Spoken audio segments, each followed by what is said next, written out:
Hello and welcome to the Clear Interview, an interactive personality profile program on Clear TV that showcases individuals who are doing wonders and impacting lives positively in the world. They're going to be revealing to us who they are and what they are doing. My name is Idris Kasumu. I'm your host for today on the show.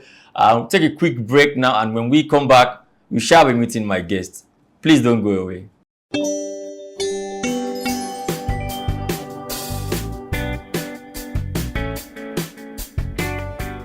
Welcome back. You're still on to the Clear Interview, and I have with me as a guest today, Mr. Chike Obimma. He wears multiple feathers, and he is the founder of ArketData. It's nice having you on board, Mr. Chike. Thank you very much, Idris. Thank you so much. Thanks for having me. Let's start this way. Who exactly is Chike Obimma? Okay, that's a very good question. And it's a complex one. Chike Obimma is a lawyer, a founder, and I should say a visionary. I grew up in a family of 5. My mom passed when I was very little. And my dad was very strict when it comes to excellence. He believes you must be the best in whatever you do. So I grew up pushing myself hard and trying to be the best in whatever I do. So that's essentially who I am. Is he a legal practitioner too, your dad? No, a trader actually. Okay. So I grew up going to the markets. Yes. Okay, so let's away from business. When nobody is calling you the founder or the Oga Patapata or Oga at the top, as it said. I'm not an Oga at the top. Okay, so how would you describe yourself? So my belief fundamentally is that we're in the world for a purpose. Our stay here is, of course, none of us is here forever, right? So I believe that the fact that we have life is because God wants us to make an impact. He wants us to leave the world better than we met it. So I think I always work towards doing things that will make the world a better place, make life more livable, more bearable. And I'm extra driven for excellence, for doing things right. So anyone who knows me knows that I'm always pushing, even when there's no need to push, I'm just always pushing. Okay, so growing up, you've told us a bit of, born in a family of 5 children and like, but growing up, what kind of child, how would you describe yourself as a child? Would you say you're the quiet one? You have told us that, yes, you're a quiet person from afar, but when when people get closer to you, the bite is always there, especially for those who deserve it. But how would you describe yourself growing up? Were you a quiet child, or a stubborn, or curious, troublesome? How would you describe yourself? So first of all, let me backtrack a bit. So when I say bite, I don't mean the physical bite. Yeah. I mean bite in terms of hunger, in terms of ambition and drive, But as a child, I think, if I'm being very honest, I was very stubborn and very strong-headed. But my dad was very tough and hands-on, so he helped to put me in shape, if I'll put it that way. But I was always very stubborn and strong-headed as a child. But growing up, you realize that you can channel your stubbornness to better uses for improving the world around you and for not giving up. So I think that being stubborn is essentially a gift for you not to give up. So when the challenges are toughest, when things are bad, you are stubborn in believing in yourself and that things will turn around. So I think that's what my stubbornness has become as I became an adult. Would you like to share with us a bit of your educational background? Yeah, my primary school was a private school called Victory International Model Schools. I grew up in Onitsha. And Onitsha is one of the markets capitals of West Africa. So my dad, being a trader, I used to go to the market from when I was 11, 12. So I would go, I would trade with my dad. I learned the basics of selling by going to the markets. And almost all my school breaks were spent going to the markets. I didn't go to some fancy office to intern. I was learning from the streets, from the markets. So I went to 2 secondary schools. I went to Lumen Christi International Schools in Edo State. Then I also went to Marist Comprehensive College in Anambra State before I proceeded to the university. Yeah.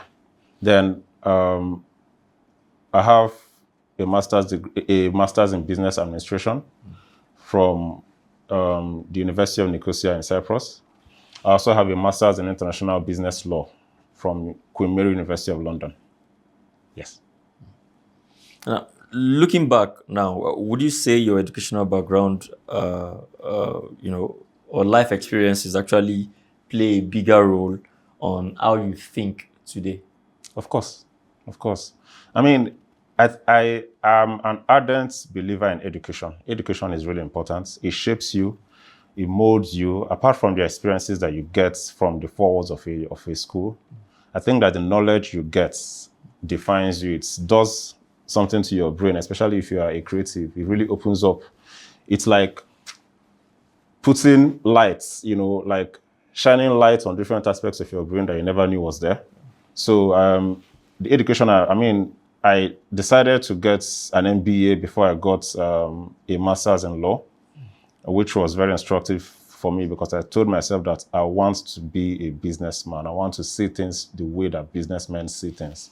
And if I'm being honest, I'm not done with school yet. Wow. So there's still more fire. That's good. I like to learn. That's good. Before ArketData Yes. became an idea to you, what was life like for you personally? I mean, like I said, I'm a lawyer. Before ArketData came to me as an idea, I already had a law partnership that I founded with my partner.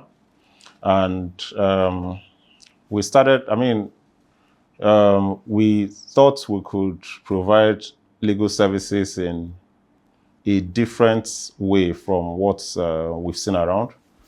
So for that reason, we set up a law practice called NICOM LLP, and we've been growing it since then. So when ArketData came along, of course, it did not stop us from practicing law.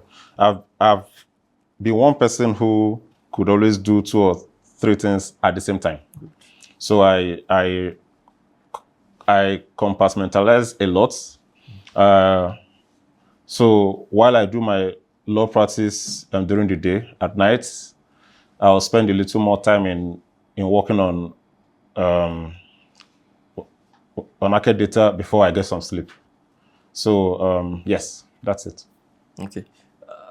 Outside business and technology that you are fully in now, how has family life, influenced the kind of man you've become? Oh, like I said, my dad is very hands-on. He believes in excellence. So I often tell people that this is a joke anyway. That if I go to if I go to the car wash, they never wash my car as well as I would wash it myself. Really? Yes, because I have become very hands-on. My dry cleaners, I point out where they've ironed my clothes wrong. Wow. Because if you iron my dad's clothes and there's a crease in it, he will point it out and you'll be in for trouble. If you wash his car and he sees any iota of dust in it, that dust will go on your face. So when I was young, if I'm sweeping the house, of course with the broom, not like now that you use the vacuum cleaners, my dad should better not pass. Because if he passes, any iota of sand on the floor, if he gets a wind of it, he will start afresh. So all those experiences helped to shape me into a person who strives for perfection in everything. In today's world, it may be seen as a problem, but for me, I think it's that thing that makes you to want the extra, and wanting the extra is never a bad thing in the way I see it. So that family life has essentially shaped me into who I am. So I owe a lot of my discipline and my drive and my quest for perfection to my dad. Yeah. Outside work and business, how do you relax? How do you unwind? What is that thing that people might not really believe, but you do and you enjoy, or you use to relax? I play football. I play football. But Really? the problem is I am as combative in football, if not more combative, than I am with life itself. So even though it helps me to relax, but I always love to win when I'm playing football, especially.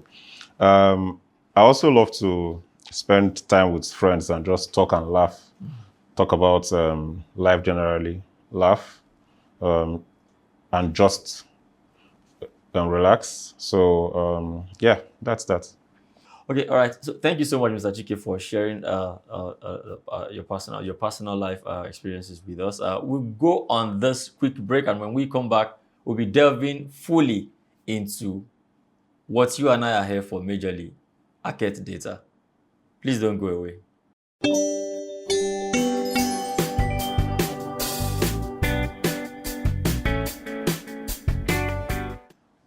Welcome back. You're still on to the Clear interview on Clear TV, and my guest is still fully here, Mr. Chike Obimma.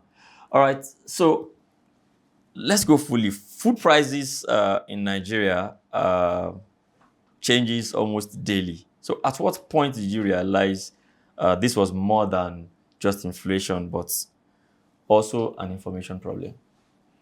Okay, I think I'll backtrack to when this idea came to me. And I've often told my friends that I take no credit for this idea because it doesn't mean I'm a very smart person.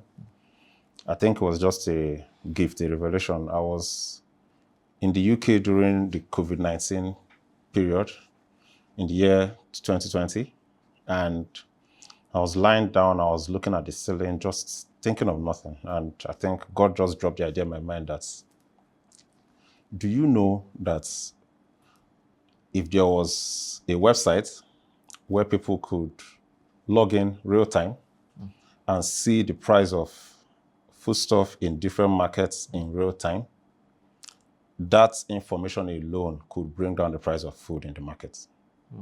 And it became crystal clear in my mind, and I sat up and I started thinking about it. So I then started asking questions. I would call my friends and ask them that, do you know how much they sell? I'll call my friends in Nigeria and ask them, do you know how much they sell beans in your area? Some of them will know. And I'll ask them, okay, what if you go to Mushin? Do you know how much? No idea. Do you know how much in this area? No idea. I didn't realize that there was a real information problem which could be driving the inflation. Because I remember in 2020 when there was COVID, there was a lot of food inflation in Nigeria because of the restricted markets. So it was a big problem at the time. So I then called a group of friends together and I told them that, look, this thing is a problem and it could be contributing to inflation in Nigeria. And it dawned on me at the time that before I went to UK, I used to, when you go to buy dollar from your local aboki, he may tell you that dollar is 360 naira or 370 or 380, right? And you quickly say, hold on, let me check Aboki FX. Then you check Aboki FX and you realize that they say it's 370 in Lagos. Why are you selling 400? And the Aboki says, oh, is it Aboki FX? Please don't mind them. But then he comes down to 380.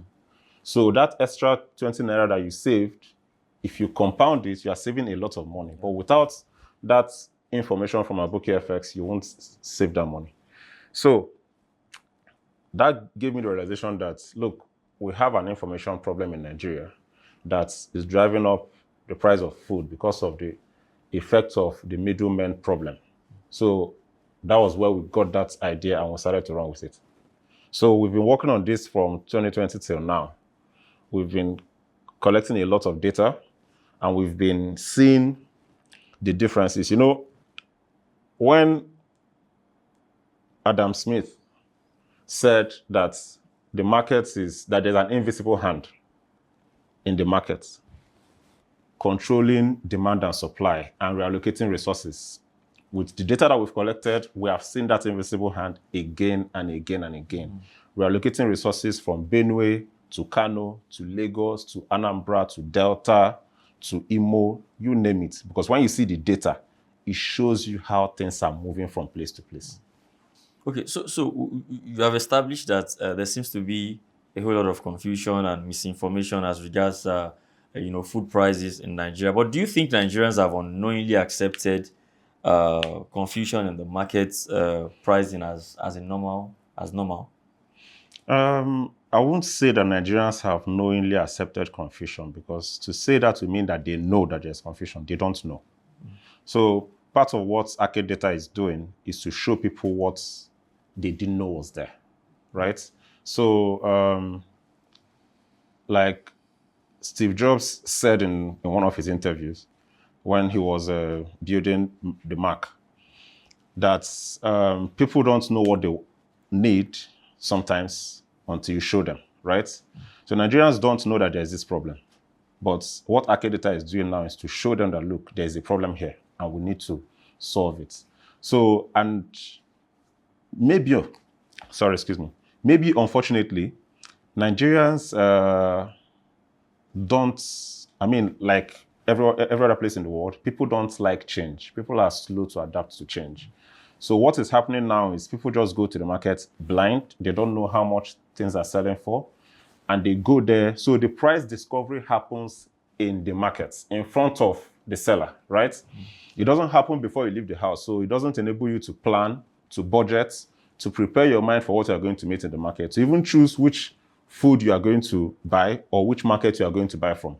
But with what we have built, price discovery can happen every day on your phone. Before you step out, before you plan that we are going to have fish as protein instead of chicken, because there are some trade-offs financially. And you know also, Nigerians don't have a lot of disposable income. A lot of the income that we make as Nigerians goes towards solving our needs, the feeding issues, the clothing, the housing. So what we are doing with our products is to give people the chance to save more of their income so that it can become disposable, so that they can then afford the finer things of life, because they can save some money from feeding and put it in other things like going to see a nice movie with their family and enjoy a better quality of life. So that's what we're doing. Okay. What exactly is the gap ArketData is trying to close, knowing fully well that Nigerians rely more on word to mouth market estimate when buying things? Okay, I'll tell you a personal story. I think it was 4 years ago or 5 years ago. I would go to the shop down my street to buy fish to make my meal, right? And the man who was selling to me would say, oh, that's one fish is 1,200 naira. So it went from being 800, 900, 1,000, 1,002. At some point, it was 1,250. And I kept complaining that this thing is expensive. And he keeps telling me that, and my brother, if you go to Mile 12 now, things are so expensive. But I wouldn't know because I had never been to Mile 12 at the time, right? And how do I find out? There's no place I could check to see the price of fish in Mile 12. So, but I was already trying to work on this idea at the time. So I knew that, in my mind, okay, I'm trying to work on a solution to this. But the same year, I was in my friend's house, and his wife came back with a friend of hers. And they came back with a carton of fish. And I asked, what are you guys buying a carton of fish for? And they said, oh, that they're like a cooperative of friends, that they contribute some money, buy the fish in bulk, and split amongst themselves. And I said, why would you do that? They said, it saves them more money. So I said, okay, please, I always buy fish. Can I partake in sharing this fish? I'll pay. By the time they were done, guess how much it came to me for one piece of fish? How much? 700 naira. Wow. I kid you not. Almost So the man in my street was making 500 naira per fish sold to me. Okay, let's discount his cost of transport, the cost of his shop and the rent and all of that. He was making at least 400 naira. And it validated the idea in my mind that, look, this is a big gap. Imagine if I was saving all that money. Now, I was shopping for myself alone. Imagine a family of 5, a family of 7. Imagine how much they could save with just that information, that basic information that they have, right? That this is how much it is sold in Mile 12. So it can help you to negotiate better with that person in your streets. I'll give you another example. Imagine that the farmer in Kaduna knows how much his tomato sells for in Lagos. Imagine what that would do for him in terms of negotiating the price that he sells his tomato to middlemen. Imagine if he knew that his tomato will sell better in Asaba or in Efuru in Delta, or it will sell better in Ebonyi than in Lagos. Imagine that he will say to his middleman, I'm not selling to you for Lagos market. I'm looking for a person in Ebonyi because I'll get a better deal there. It will help him to make more money and help him to invest more in his farming. And the more he invests in his farming, the more products he has and the more the price comes down. So this information actually moves the market and it helps us to achieve a better economy, because the reality is that as long as Nigerians keep spending on only food and housing, the very basics, the economy will not improve. People need to start spending on other items that spur the economy. We need to have that disposable income, and we cannot have it unless we save from what we spend on food and housing. We're addressing the food issue here. Would you say ArketData is more of visibility and intelligence than just buying and selling? Okay, I think that it can be both. Okay.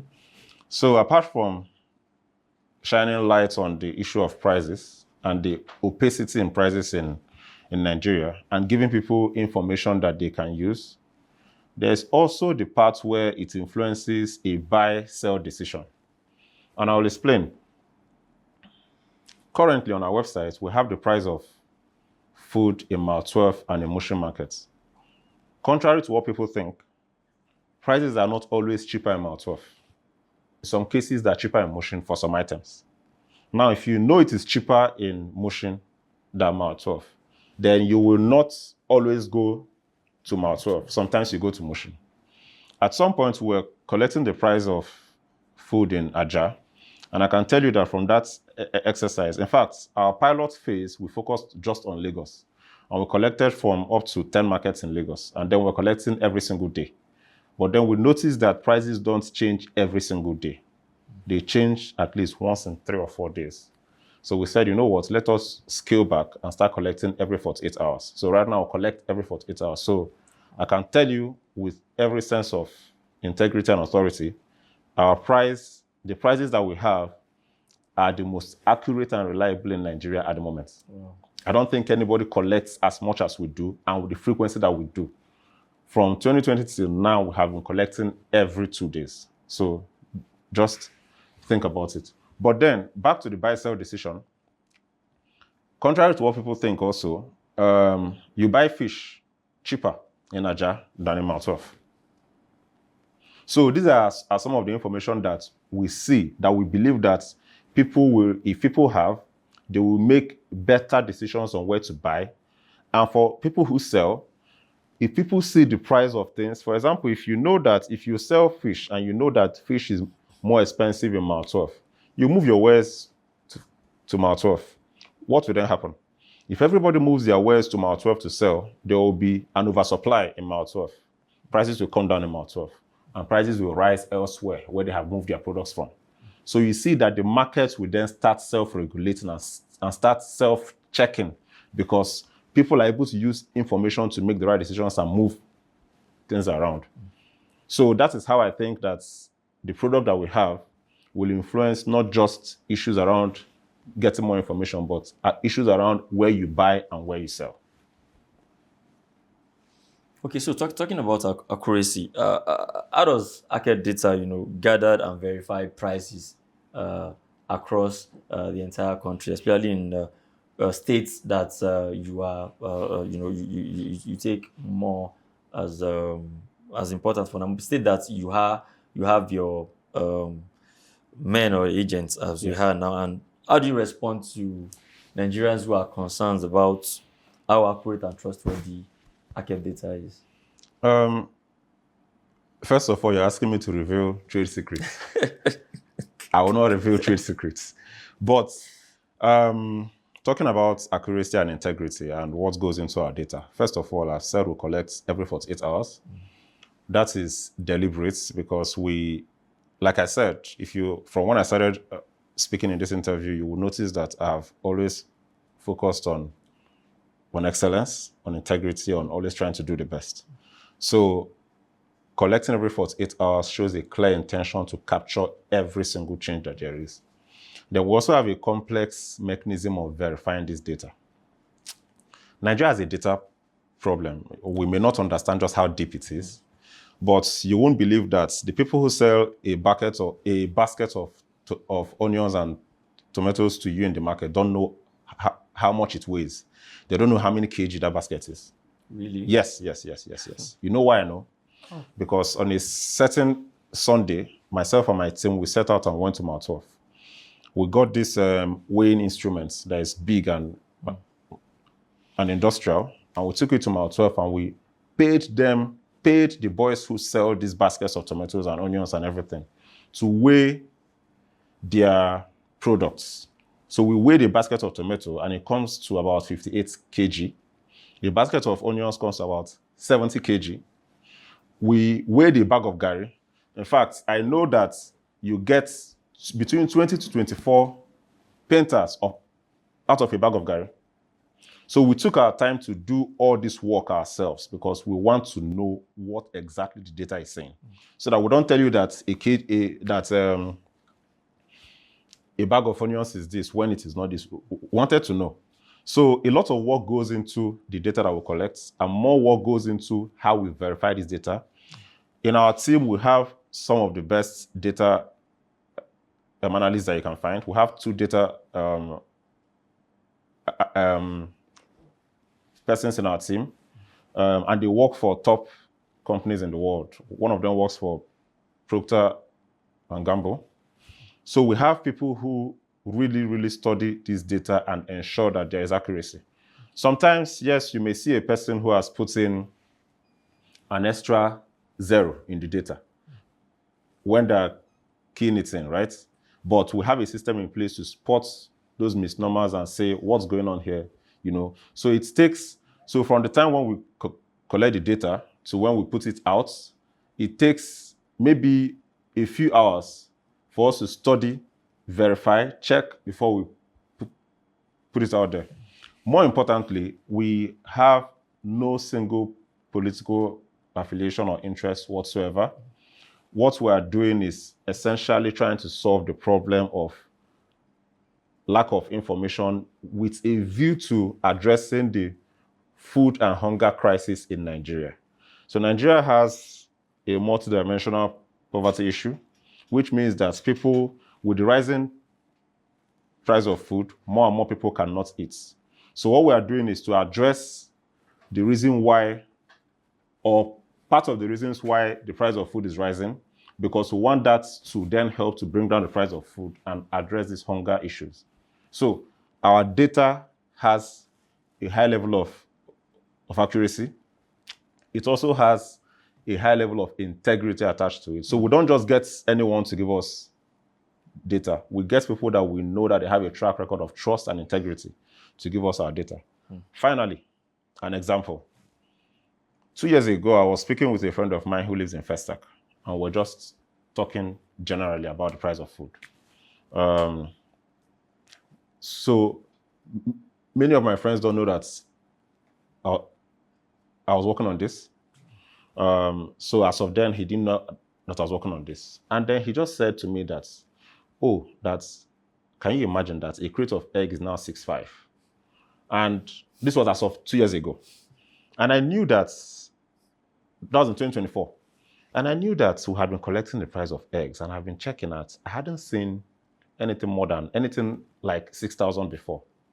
So I said to my team, guys, did anybody collect price for a crate of egg at 6.5 within this week? And someone said yes. I said, where? The person said Abuja Festac. So do you see the level of accuracy? So without telling them that check if egg is now 6.5 in Festac, someone told me that yes, we spotted 6.5 for eggs in Festac. And there are other issues and testimonies of people who just say, this is the price I saw it in the market. Your price is accurate. So with that, I think I've answered your question.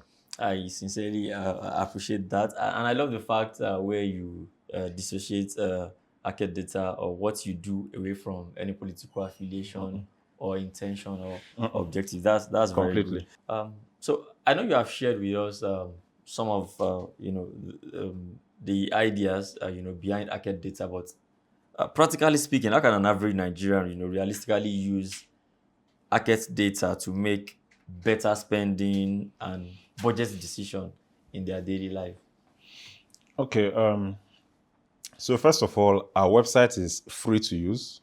We're not charging a dime for Nigerians to have and access this information. I think our website is also easy to use, and there are some explainer videos on how to use our website. For example, you can go onto our website now, www.arkedata.com. You log in, so you need to create an account, and you log in you can continue with your existing Gmail account, right? So it's very easy. Then when you get in, you can see features like compare prices. So if you type egg, for example, you will see whether you are checking for the price of a crate or for one piece of egg. And you also see whether you're comparing across all states or few states. So you can choose. Then you will see exactly how egg compares and prices, and you can then make your decision as to where to buy, for example. Or you can also go to the feature that has that is called markets. Essentially, it gives you a list of all the food items you collect in any particular market. So it's like a shopping list of some sorts. But then this shopping list comes with the current price of all the food items in that market. So if you go to the market, you are able to say, I want to buy yam. How much is yam? And when they say to you, you check the price of yam in your market in ArketData, or in the market in your state, and you can then say, this is how much yam is sold for. Can I buy it for this amount? That way it helps you to negotiate. So imagine that when you are leaving your house to go to the market, you write a list. But this time around, that list contains the current price of food, which before now you did not have. Now, I've been giving you some stories and testimonies, and I'll give you one more. I was in my friend's house and we're discussing, and she told me that she bought yam from Benue. She lives in Lagos. She bought yam from Benue. So they're going to ship the yam from Benue to Lagos for her. And I was amazed. Why buy yam all the way from Benue? She said, oh, it's cheaper there. Quite all right. Benue is the yam capital of Africa. So, and because I've been looking at the data, of course I know this, but I wanted to know why she was making that kind of decision. Why not buy in Mile 12? Why buy in Benue? So when she told me, I said, how much did you buy the yam for? She said, 1,390. But this is the price of yam plus the cost of shipping it from Benue to Abuja, from where they would then send it down to Lagos. And I said to her, I'll show you something. I opened our website and I typed yam to compare.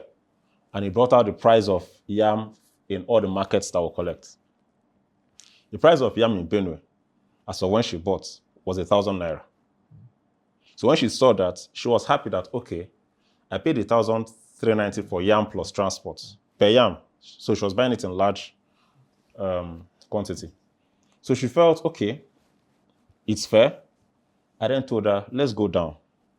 The price of that same yam, I showed her the price in Dawano markets in Kano, in Obogonogo market in Asaba, the price in Lubo in Abuja, the price in relief markets in Imo. By the time we got to the price in Mile 12 in Lagos, Mile 12 in Lagos was selling at 3,700 to 4,000 naira. Wow. So you see that even if she bought in Lagos, she would have spent at least, so even if you discount the cost of transport from Abuja down to this place, she will still be buying that yam at over 2,000 naira. So you see that she has saved a lot of money from deciding that, you know what, I'm going to buy this yam from Benue, because yam is something that you can buy in bulk and it will last you for 6 to 7 months. Now, also for people who do any kind of food business, you own a restaurant, you're a caterer, you cook for people, you can check our websites and see that instead of buying this item from this place, I can buy from here and save a lot of money. So when you charge your customers ₦1 million to make their meal in a wedding, you can save more money by buying from Benue or buying from Dawano. So far, you can handle the cost of logistics. So this is a practical way that it helps people. Also, for those who live in the diaspora, they're always buying crayfish, dry fish, yam, and different things to ship from Nigeria to the UK, to Canada, to US. And whenever they want to buy, they call some family or friend and they tell them, oh, things don't add money. Everything is expensive now. And nobody is there to tell them this is the actual price. But now, they can check our website and say, help me buy this thing in Lagos. This is how much they're selling it. I will pay for your transport and for your convenience. But at least they know how much they're buying it for. So there are many direct and practical uses of these websites beyond the few that I've just given you now. Well, that's quite revealing. Do you see ArketData eventually becoming a national reference, reference point rather, or for food pricing intelligence in Nigeria? Yes, that's a vision. So Nigeria has about 3,500 to 5,000 markets, generally. Lagos has over 400 markets. Yes. A small state like Bayelsa has over 65 markets. Abia has between 120 to 130 markets. So our plan and the hope, the vision is to, at some point, cover at least 10 markets in every single state, which will bring us up to at least 360 to 400 markets in Nigeria. Now, what that would do is that for now that we're collecting, so now we're collecting for 2 markets, we're publishing for 2 markets in Lagos, Mile 12 and Mushin, and you know that the distance between the both is not so much. They're close to each other, in a way. Someone can easily decide that I'll go to Mushin instead of Mile 12. Now, add into that mix the market in Tejosho, add the market in Festac, add the market in Agor Palace Way, add the market in Ajah, add the market in Lagos Island, add 15 other markets in Lagos. You see, the choice becomes more glaring. If you then go to our website at that level and you type the price of a particular foodstuff in Lagos markets alone, the variations that you see will clearly inform where you go to. Now, do that for all the states in Nigeria, and you have a true and genuine reallocation of resources, because people will see that it is cheaper to go to this market by my left than to go to the one by my right. And when that happens, the people who sell by the right are going to see that more people are going to the left. Let us drop our prices so that we can attract more people to the right. Consumers then have a real choice to make that goes to their bottom line, their pockets, their savings. And Nigeria's economy will be better for it. So we hope that in the future, we will expand into more markets. We'll secure the amount of funding that will enable us to deepen this initiative and give Nigerians more access to better quality of information. So, when people mention ArketData in the next, say, 5 or 10 years after this time, um, what's the first thing uh, you hope to come to their minds? Trust and integrity without equivocation. Trust. I want them to think of ArketData and think of, we trust these people. They give us accurate information. We can rely on them. And this information helps to make our lives better. Like I said at the beginning, the aim is to improve life, to make things better. And information can truly do that. You know, when they tell you that information is power, if we say information is power, that power is ArketData. So the one before the final question now, has building ArketData changed you personally in any way? Maybe how how you shop, how you think, and even your everyday life. Of Coming course. up with the idea and making it a reality. Has it in any way shaped who you are as an individual personally? I can tell it has cost me a lot of money. So it has created so much gap in my pockets personally. So that's a change. But on a more serious note, I think yes. So knowing that this is how the market functions has made me realize that things are not always what they seem. And I'll give you an example. You know, I watch a lot of news because, as a person who is in the business of data collection, you need to keep an eye on what the news is saying. Sometimes when I'm watching some news media and they talk about inflation, food inflation, this, and the price of this has dropped, I just smile because I know in my mind that your information is not accurate, sir. Because I know that while you are saying that the price of Gary has gone up, I know it has gone down. Yes. In fact, the period when it was all over social media that a pinto of Gary was now 6,000 to 7,000 naira, that was not true. It was at 4,000 naira at the time. And I can tell you that the price of yam has dropped between last year and now. But what people say is that, the price of everything is going up. Some things are going up, some things are coming down. The market, I don't know how to explain this. When the father of economics, Adam Smith, says that the market is ruled by the invisible forces of demand and supply, it is very true. Nigeria is not an exception. I know that our markets here, they are different, but if you study the data, you will see that we're not an exception. So it has changed the way that I consume news, for example. I also know that sometimes when some persons are saying that the price of food is has come down everywhere, I know it's not true. Because in some places, they're going up. You know, and what informs that price? I can give you just a few examples. One, there's an infrastructure problem. So transporting food from Kaduna to Lagos, the checkpoints that you meet on the road, the money you pay to whoever is in that checkpoint, I don't want to mention names, the bad road, how many times they have to stop and change their tire. Some of the food gets damaged. If you are carrying yam, for example, some of them may fall and get destroyed, right? So if you load a full trailer of yam and 1/4 of them gets destroyed, everything is priced into the remaining 3/4. They will not say we will not, so they price it into it.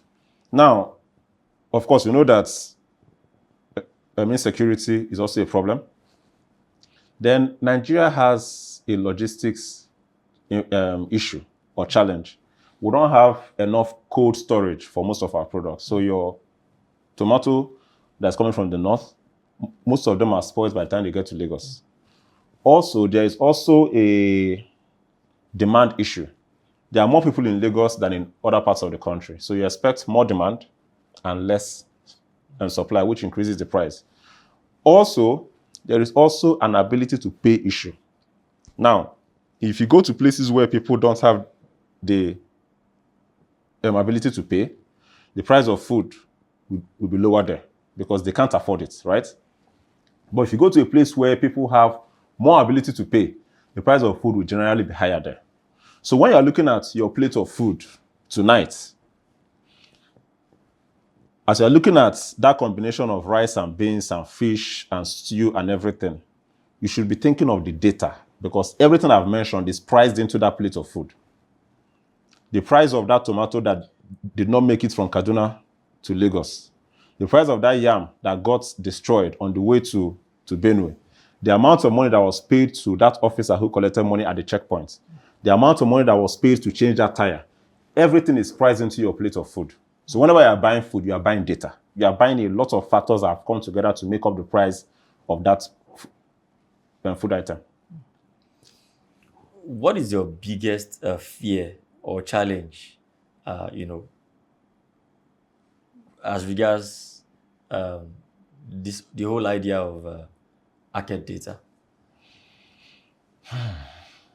I know you have said you don't want to mention names earlier, but what do you see as your biggest fear or challenge? So I'll start from the challenge. Of course, one challenge is the funding challenge. It costs a lot of money to acquire good data. And Nigerians don't like to pay for data. So it means we cannot price the information that we're giving to Nigerians. But what do we do? Because our focus is on changing the way things are done here and achieving national savings for Nigerians and for the markets, men and women in the north or in the east or in the west, the farmers there who want to know the place to get their stuff from or to sell their stuff to, we have to continue to give out this data and free. So there's a funding issue, which is a challenge. And because we don't want to focus on monetizing this data so much that we then collect some equity investments from investors who will then put pressure on us to monetize it as fast as possible and then affect the idea of using this as a means of social change. We are not able to collect seed investments. And as of now, grants have not come along as well. So we're bootstrapping and we're giving out this data for free. And the hope and the belief and the plan is that this data will remain free forever. So that we'll find other ways of generating the funding to keep that data free because the focus is on changing the world. Now, for fear, we don't have any fears. The reason is because information is power. The data that we have is always valuable.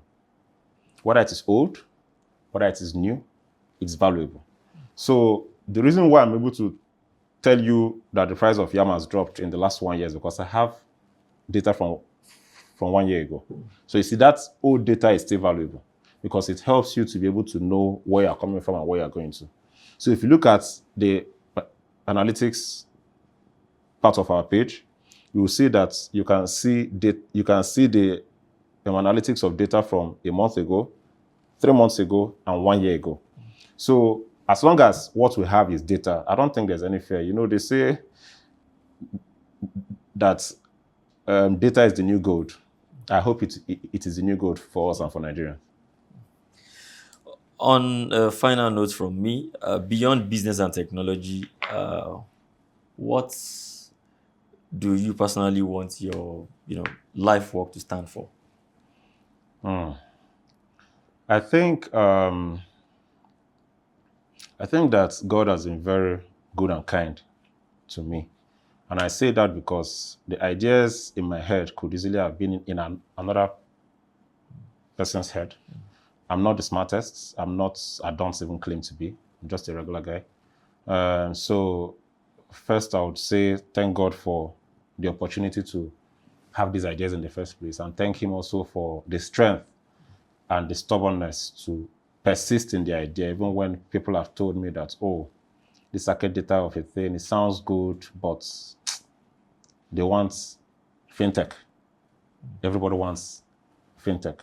And bringing a new product like this to life means that you have to be stubborn and dogged, not listen to the no's and to the, oh no, it sounds good, but so I want my life's work to be about impacts, about bringing real change. I mean, I travel as often as I can, and I see how things are done elsewhere, and I see how the markets elsewhere are much more organized, much more certain. And whether we like it or not, certainty is the biggest driver of investment anywhere in the world. So the more certain that things are, the more likely that investors are going to say, okay, we can put our resources here or there.